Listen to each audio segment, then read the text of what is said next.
Assalamualaikum warahmatullahi wabarakatuh.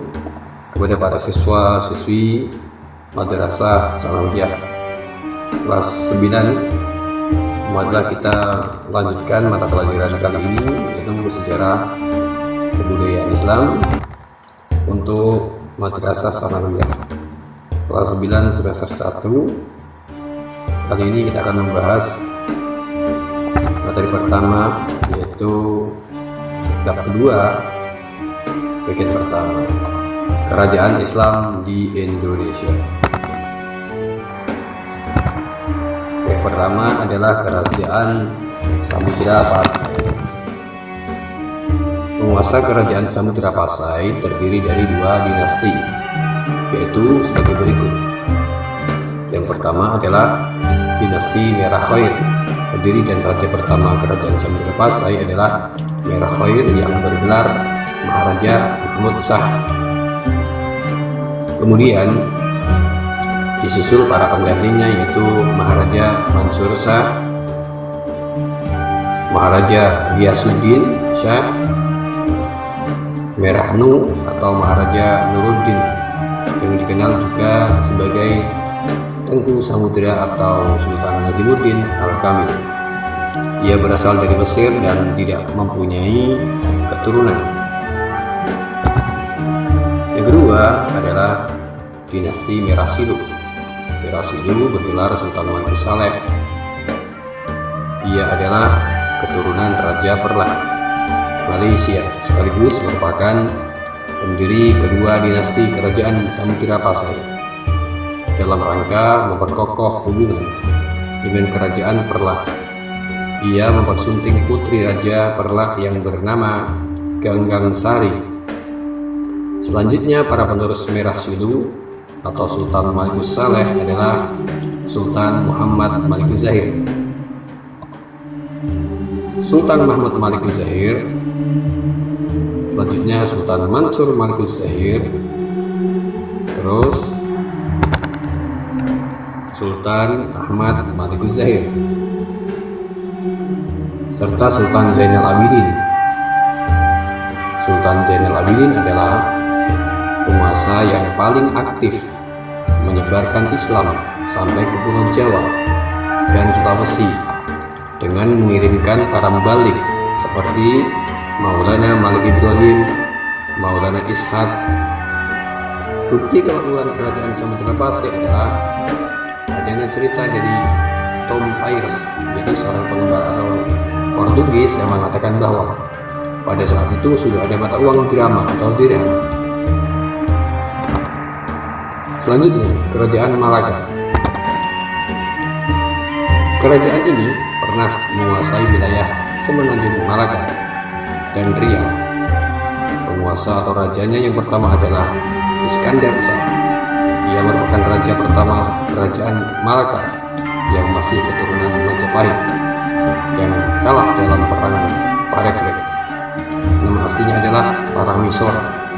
Adapun para penerusnya adalah Muhammad Iskandar Shah, Sultan Muzaffar Shah, Sultan Mansur Shah atau Laksamana Hang Tuah, sangat berjasa pada masa pemerintahannya, serta Sultan Alauddin Shah. Pada masa kekuasaan Sultan Alauddin Shah, kondisi ekonomi kerajaan cukup stabil, tetapi secara politis mengalami kemunduran. Hal ini disebabkan banyak daerah yang ditaklukkan kemudian melepaskan diri, serta terjadi beberapa pemberontakan oleh Sultan Mahmud Shah.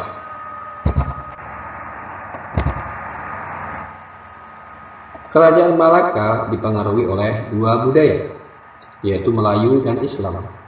Hal ini menjadikan kerajaan Malaka memiliki corak budaya egaliter, terbuka, demokratis, serta menghargai budaya lain.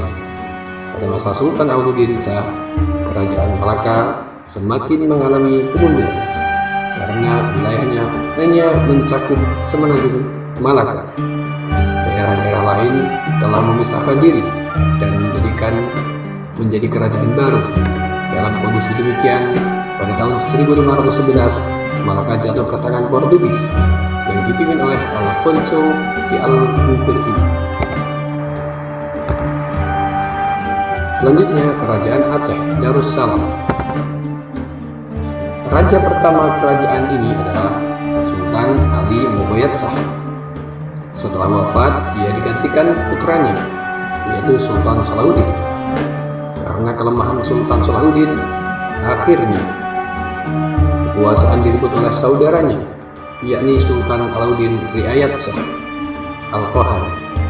Sultan Alauddin Riayat Shah Al-Qahar cukup berperan memperbaiki keadaan pemerintahannya dan aktif menyebarkan Islam dengan mengirimkan mubalik ke berbagai daerah seperti Syarif Hidayatullah atau Sunan Gunung Jati yang diutus ke Gresik, Jawa Timur.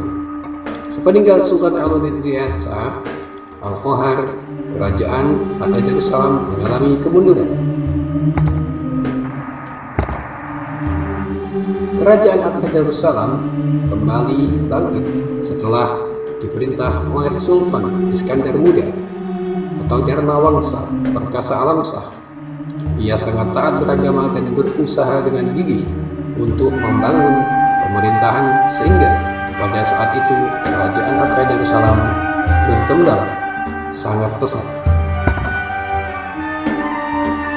Struktur kekuasaan kerajaan Aceh Darussalam terbagi menjadi dua wilayah, yaitu kekuasaan oleh kaum bangsawan dan kaum ulama. Dalam kekuasaan kaum bangsawan, wilayah kerajaan terbagi menjadi daerah-daerah Hulu Balangan yang dipimpin oleh Wuli Balang. Sepeninggal Sultan Iskandar Muda, kerajaan Aceh Darussalam dipimpin oleh menantunya yang bergelar Sultan Iskandar Sani yang naik tahta pada tahun 1636. Namun kekuasaan Sultan Iskandar Sani tidak berlangsung lama karena kemudian digantikan oleh istrinya, yaitu Putri Si Alam Permaisuri yang bergelar Sultan Tajul Alam Sofiyatuddin Shah. Selama 59 tahun berikutnya, Aceh Darussalam diperintah para ratu. Sepeninggal Sultan Iskandar Muda, terjadi perpecahan antar kelompok dalam masyarakat, yaitu golongan ulama atau Tengku dan bangsawan Tengku. Penyebabnya, kaum bangsawan dianggap terlalu dekat dengan penjajah Belanda. Selain itu, perpecahan juga disebabkan perbedaan paham keagamaan, yaitu antara Islam Syiah dan Islam Ahlus Sunnah wal Jamaah. Pada masa pemerintahan Sultan Iskandar Sani, terdapat dua orang sastrawan terkenal, yaitu Nuruddin Ar-Raniri dan Hamzah Fansuri. Kesusastraan Aceh Darussalam yang cukup terkenal adalah Bustan Solatin dan Hikayat Putra Bumbok Miu. Baik, selesai. Itu ringkasan 3 kerajaan Islam di luar Pulau Jawa. Sekarang pertanyaannya, kalian bisa dijawab di kolom komentar nanti ya. Pertanyaan pertama, siapakah pendiri kerajaan Islam Samudra Pasai? Dijawab di kolom komentar. Siapakah raja pertama kerajaan Islam Samudra Pasai dan bergelar siapa? Sebutkan raja-raja dinasti Merah Oir kerajaan Samudra Pasai. Kerajaan Malaka didirikan oleh siapa? Sebutkan raja-raja kerajaan Malaka. Kerajaan Aceh Darussalam didirikan oleh siapa dan pada tahun berapa? Dan sebutkan penguasa pemerintahan kerajaan Aceh Darussalam. Begitu kiranya, saya kira demikian, dan wassalamualaikum warahmatullahi wabarakatuh. Selamat mengerjakan.